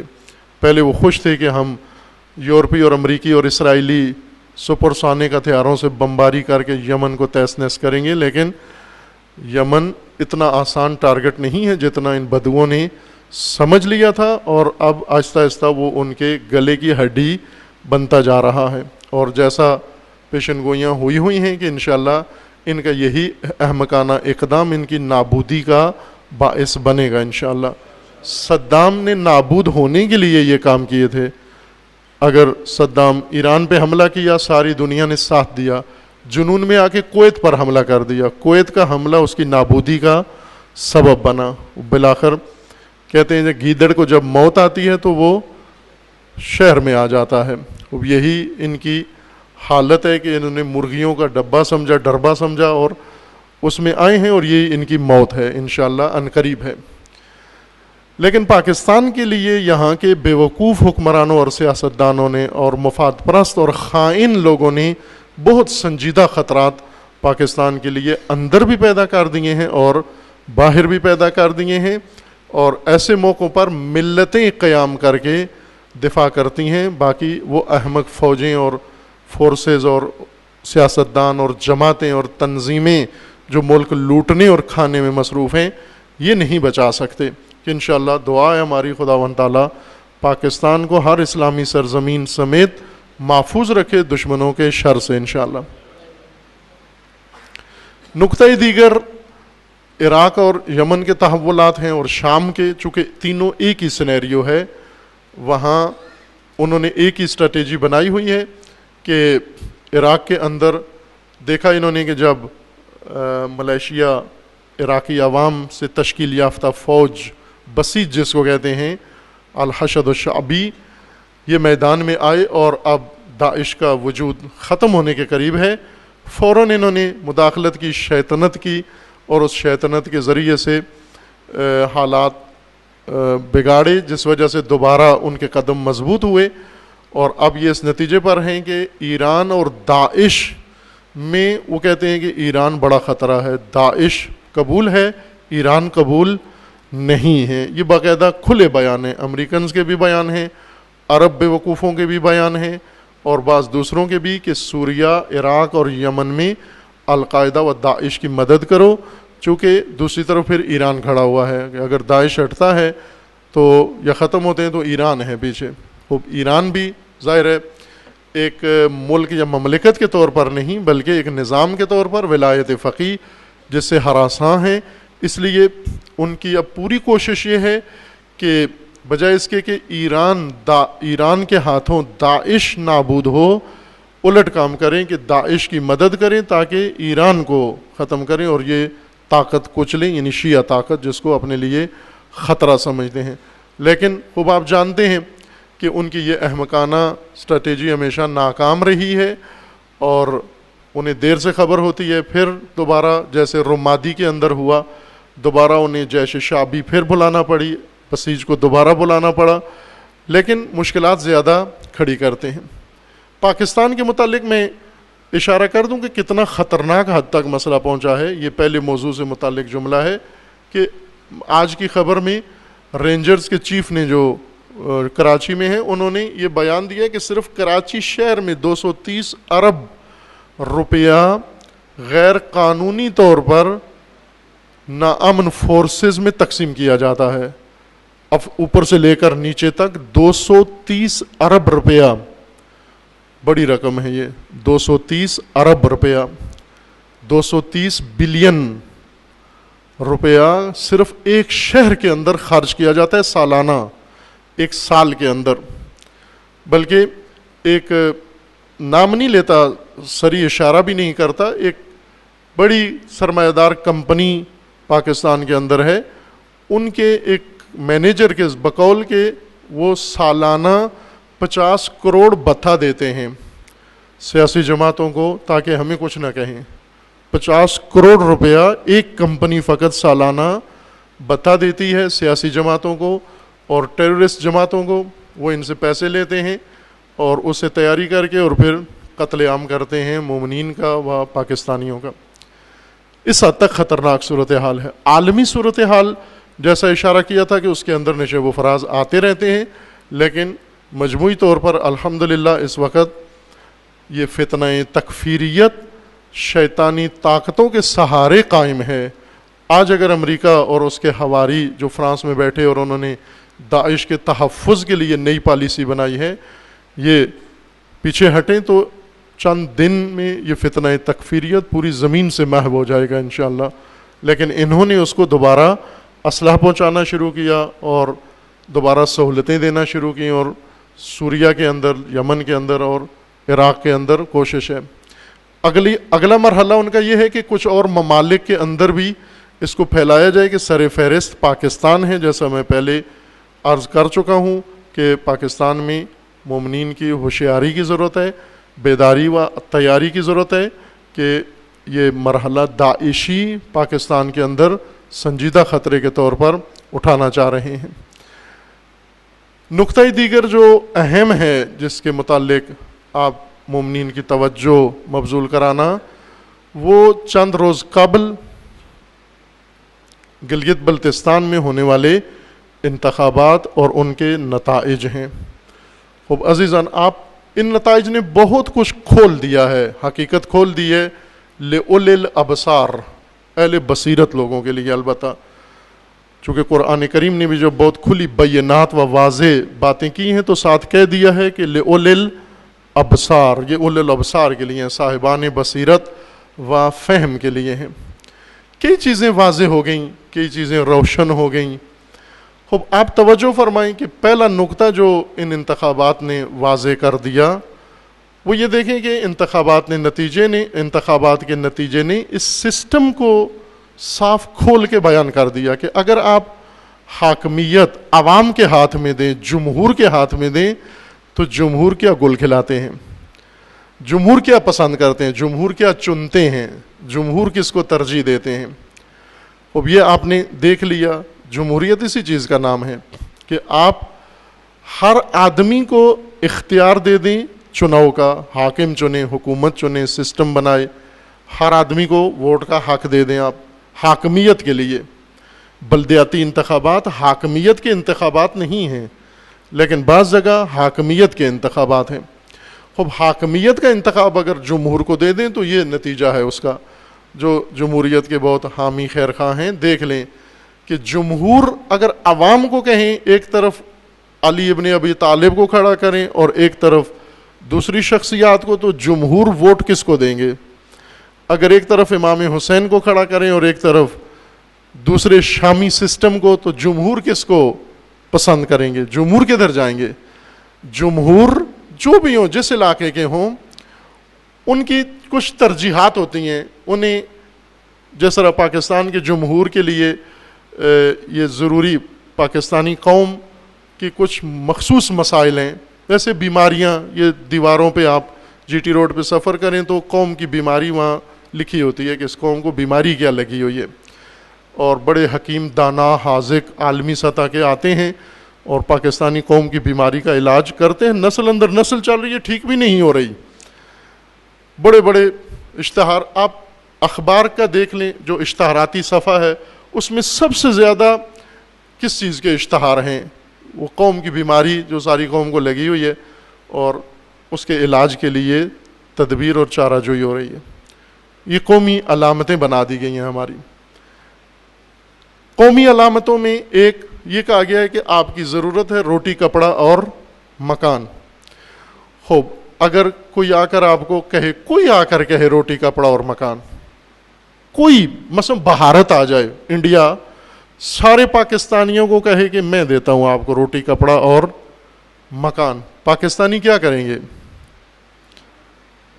روزگار بھی دیں گے، تعلیم بھی دیں گے، آپ کا علاج معالجہ بھی کریں گے، باقی ساری سہولتیں دیں گے۔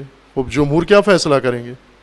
جمہور کو تو یہی چاہیے، ہمیں یہی چیزیں دو آپ، اور وہ بھی وعدے، فقط وعدوں پہ قانے ہو جاتے ہیں، وعدوں پہ قانے ہو جاتے ہیں جمہور، جو بھی آ کے وعدہ دے دے، انہیں اس سے غرض نہیں ہوتی کہ ہمارا دین کیا ہے، ہمارا نظریہ کیا ہے، ہماری آئیڈیالوجی کیا ہے، ہمارا مقصد کیا ہے، ہمارا سفر کیا ہے، ہمارا مقام کیا ہے، ہماری حیثیت کیا ہے، ہماری شخصیت کیا ہے، ہماری ہویت کیا ہے، ہماری پہچان کیا ہے، ہماری شناخت کیا ہے، ہماری تاریخ کیا ہے، اس سے کوئی غرض نہیں ہوتی۔ وہ صرف یہ دیکھتے ہیں کہ ہماری ضرورت کہاں سے پوری ہوتی ہے، جہاں سے ضرورت پوری ہو۔ اگر آپ کہیں کہ یہ زندوں سے نہیں ہوتی، مردوں سے پوری ہوتی ہے، کوئی ایک قبر بتا دیں آپ ان کو، وہاں ضروری نہیں انسان دفن ہو، وہاں کوئی دفن ہو۔ یہ ایک حقیقت ہے۔ پاکستان میں ایک علاقہ ہے، یہ شمال کی طرف ایبٹ آباد کے قریب ایک علاقہ ہے، وہاں معروف سٹاپ تھا، اب اس کا نام انہوں نے ظاہراً چینج کر دیا ہے، لیکن مشہور اسی نام سے، آج بھی اسی نام سے ہے۔ اس گاؤں کا نام، اس سٹاپ کا نام اور اس مزار کا نام ہے کھوتا قبر، معذرت کے ساتھ، چونکہ نام ہی اس کا یہی ہے۔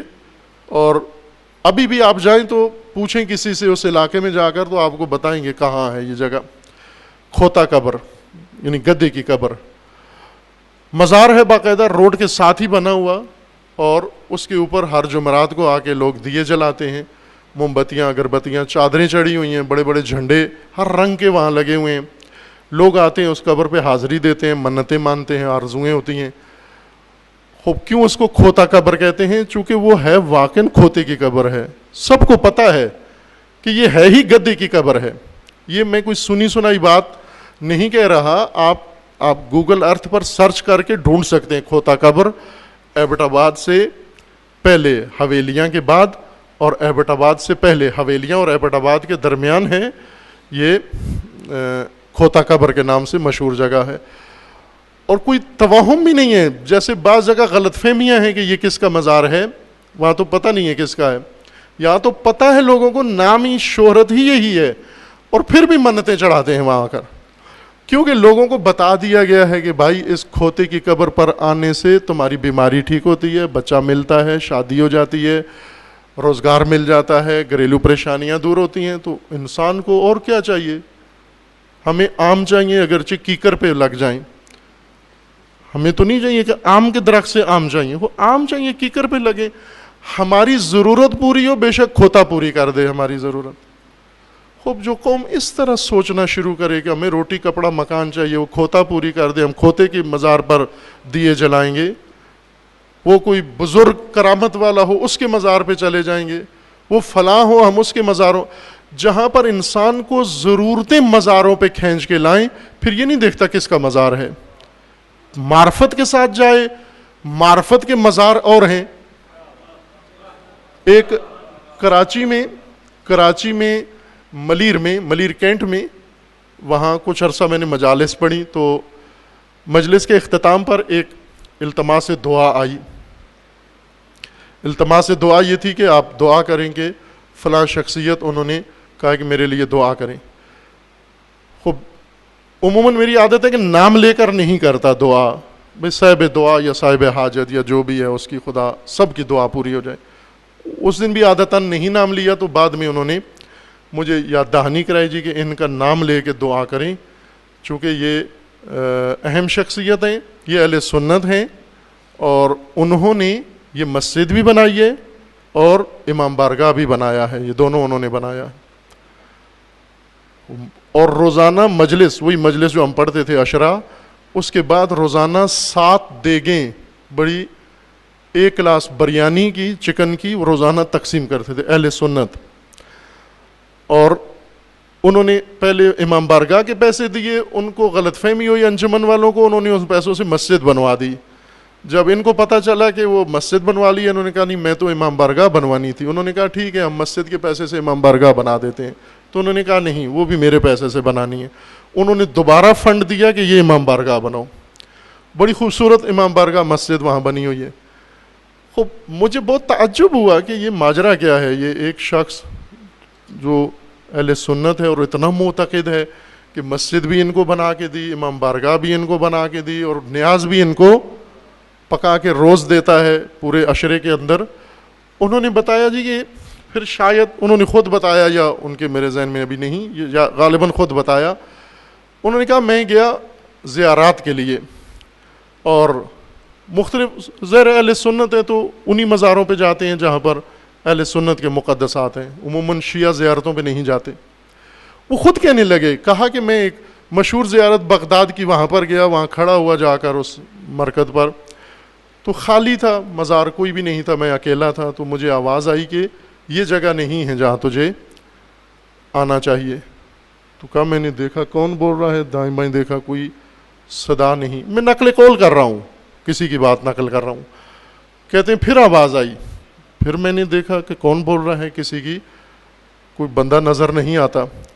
کہتے ہیں جب تیسری دفعہ سنا میں نے، تو میں نے پھر پوچھا کہ یہ جگہ نہیں ہے تو پھر کون سی جگہ ہے جہاں میں جاؤں؟ تو آواز آئی کہ جاؤ کربلا جاؤ، وہ جگہ ہے تمہاری، وہاں جاؤ تم۔ خوب یہ معرفت کے مزار ہیں، حاجت کے مزار نہیں ہیں۔ یوں نہیں کہ حاجتیں انسان کو کربلا لے جاتی ہیں، معرفت انسان کو کربلا لے جاتی ہے، شعور انسان کو کربلا لے کے جاتا ہے، ورنہ حاجتیں تو کسی بھی مزار پر لے جاتی ہیں انسان کو، کسی بھی شخص کے پاس لے جاتی ہیں کہ ان کے پاس جو حاجتیں یہاں سے پوری ہوتی ہیں۔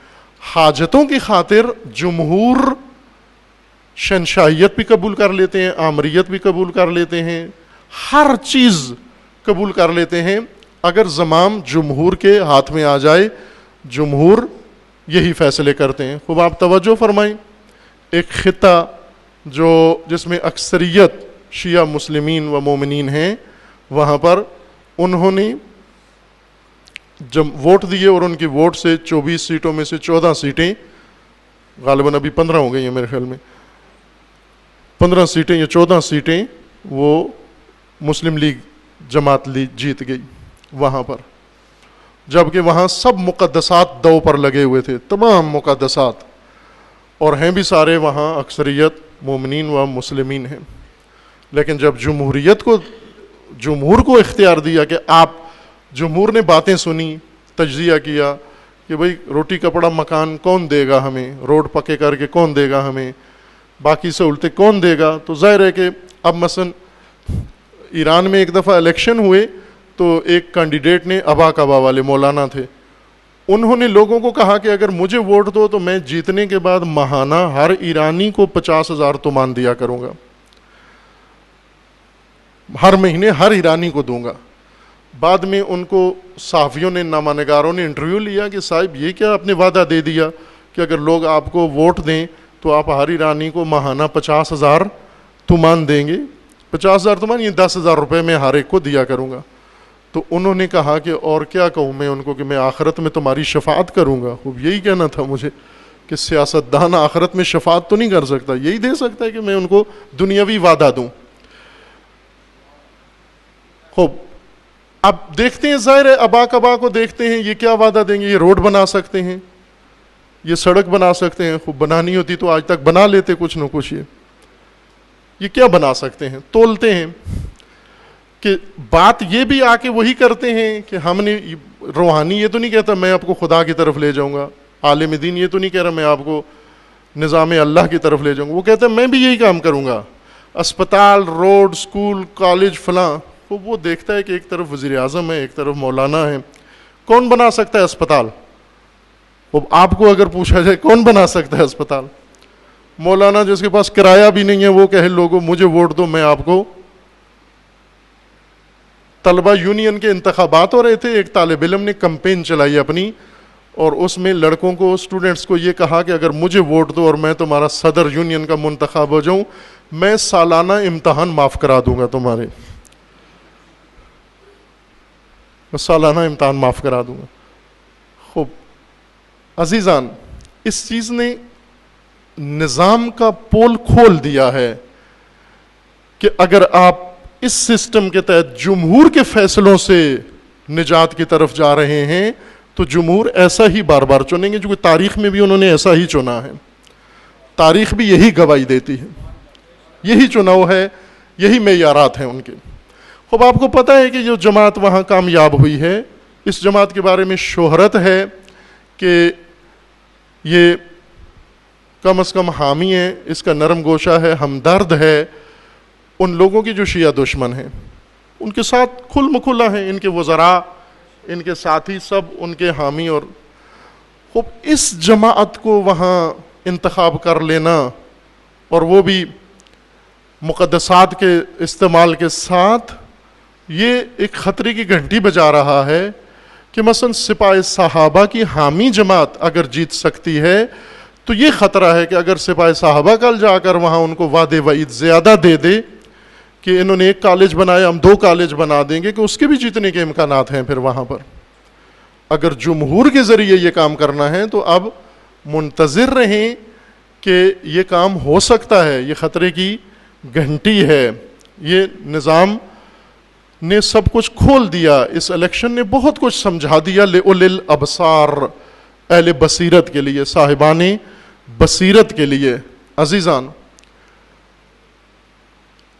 اگر وہاں انتخابات میں سیاسی نتیجہ نکلتا، سیاسی نتیجہ یہ ہوتا ہے کہ ایک مخلوط، سب نے ووٹ لیے، سب نے جو کینڈیڈیٹ کھڑا ہوا اس میں مذہب و غیر مذہب کوئی دخالت نہیں تھی، بالکل ایک سیاسی عمل تھا، سیاسی عمل جیسا باقی علاقوں میں ہوتا ہے۔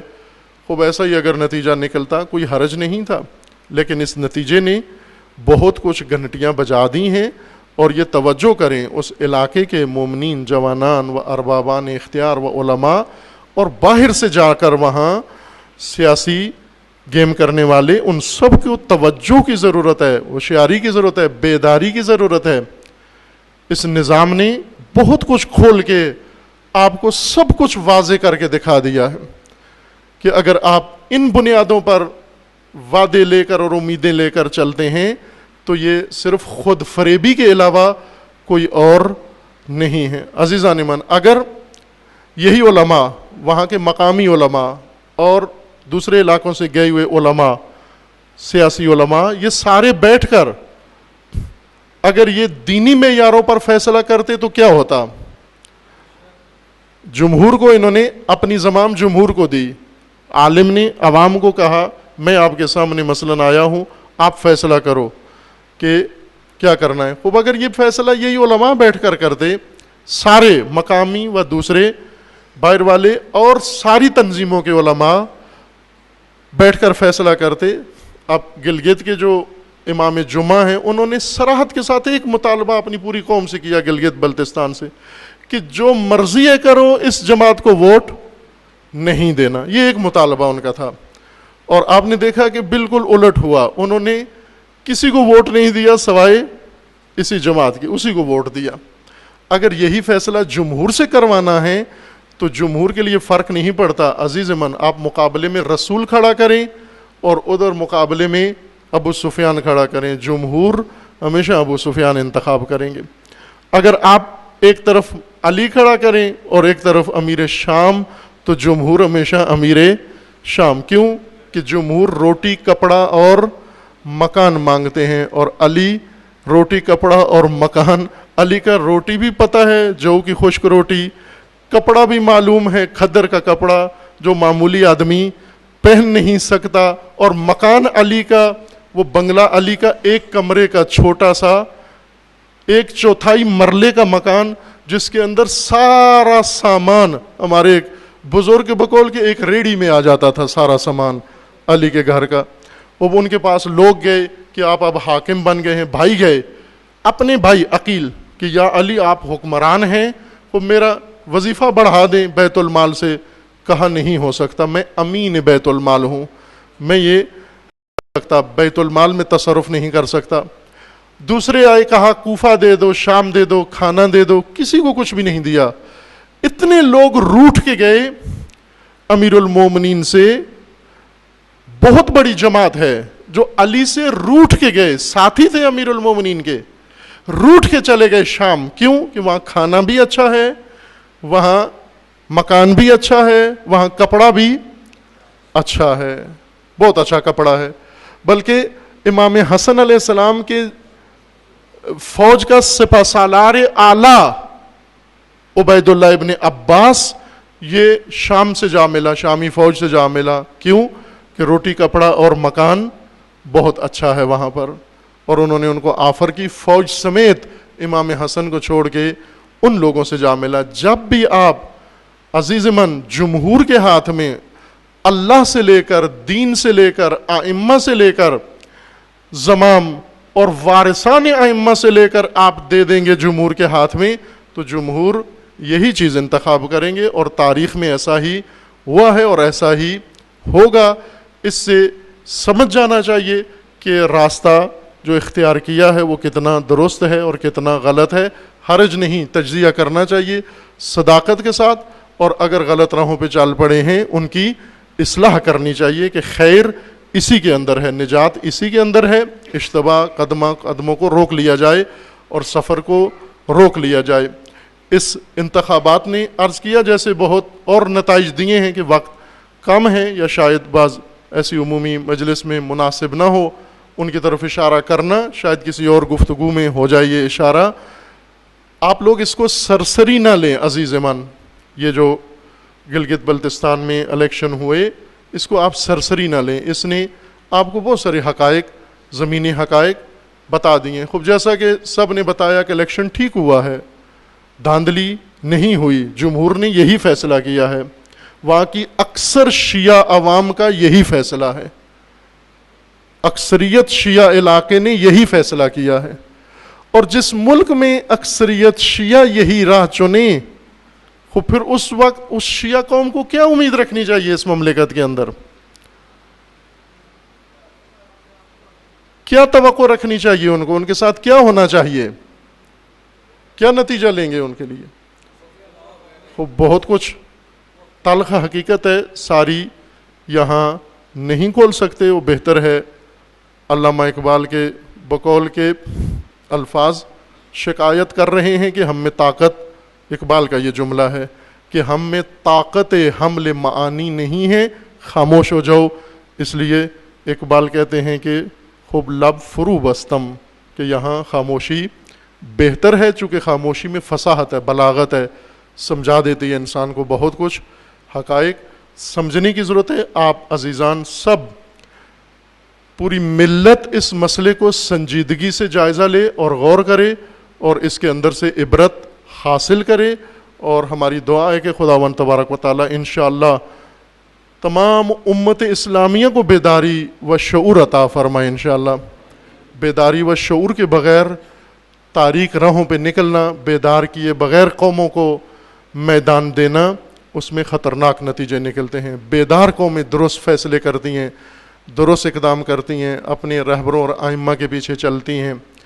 بیداری شرط ہے، بیداری کے بغیر نقصان دہ ہے، بیداری کے بغیر حرکت مشکلات کا شکار ہے۔ عزیزان، اسی لیے جن رہبروں نے کامیابی حاصل کی، انہوں نے سال ہاں سال بیداری پہ زور دیا، بیداری کے بعد انہیں خدا نے کامیابی حاصل کی۔ جس طرح امام خمینی رضوان اللہ تعالی علیہ ہیں، 15 سال بیداری کی تحریک لوگوں کو متوجہ کرتے رہے۔ 15 سال امام خمینی کو ایک جملہ سمجھانے میں لگا کہ شہنشاہیت غلط نظام ہے، شہنشاہیت صحیح نظام نہیں ہے۔ خوب لوگ کہتے تھے کیا غلطی ہے اس میں، روٹی کپڑا اور مکان تو مل رہا ہے، پھر اس میں کیا کمی ہے۔ خوب یہ بات سمجھاتے ہوئے بڑا عرصہ لگا۔ سید الشہداء مکہ میں 4 مہینہ لگ بھگ رہے وہاں، اور لوگوں کو سمجھاتے رہے یزیدیت غلط نظام ہے، لیکن حاجیوں کو بھی یہ بات سمجھ میں نہیں آئی، بلکہ امام حسین علیہ السلام کو کہتے تھے کہ آپ نہ جائیں، آپ فیصلہ بدل دیں۔ گویا نعوذ باللہ امام حسین کو کہتے تھے کہ آپ غلط سوچ رہے ہیں، اللہ یعوذ باللہ، یہ کہہ رہے تھے۔ اس لیے امام حسین علیہ السلام نے انہیں فرمایا اف لہذا الکلام، تف ہو تمہاری باتوں پر، مجھے اپنے جیسا بنانا چاہتے ہو، خود جو کچھ کر رہے ہو مجھے بھی اس طرف جانے کے لیے رہنمائی کر رہے ہو یا مشورے دے رہے ہو۔ خداوند تبارک و تعالی امت اسلامیہ کو ہر ظلم و ستم سے نجات عطا فرمائے۔ دعا ہے بارگاہ خداوند تبارک و تعالی میں، پروردگارا امت اسلامیہ کو تمام فتنوں سے رہائی عطا فرما، خصوصاً فتنہ تکفیریت سے تمام امت کو، بالخصوص ملت یمن و عراق و شام کو نجات عطا فرما۔